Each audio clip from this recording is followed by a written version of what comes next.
Good evening, ladies and gentlemen. I am Joe Halverson, and this is the premiere of Pac-12 Tonight, a video blog dedicated to all things Pac-12.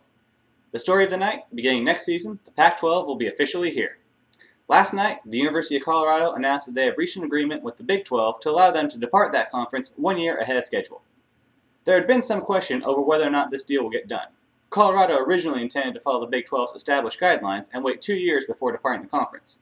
However, when Nebraska announced that they would be leaving the conference after only 1 year, all sides realized that it was in everyone's best interest for Colorado to depart at the same time. If this didn't happen, the Big 12 would have been stuck as an 11-team conference for a full season, with Colorado as a lame duck member, preventing them from implementing a 9-game league schedule, among other things.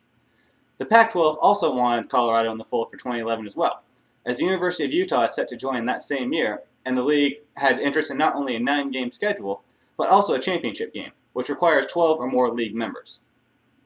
As part of the agreement, Colorado will pay a total of $6.83 million, which will be fronted by the Pac-12 to ensure that the Buffaloes do not have a severe budget shortfall.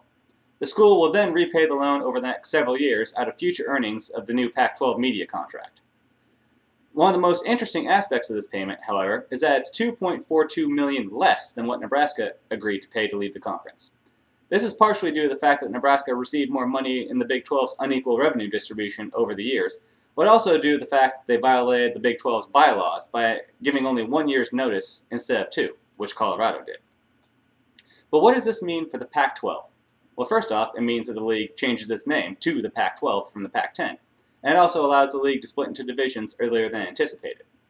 Second, it means that a number of scheduling headaches for 2011 will be avoided, as a 9-game league schedule with 12 members is much simpler than an 8-game league schedule with 11 members. But most of all, it means that the Pac-12 will stage their inaugural conference championship game in 2011 instead of 2012, which should only strengthen their bargaining position when it comes to media contract negotiations.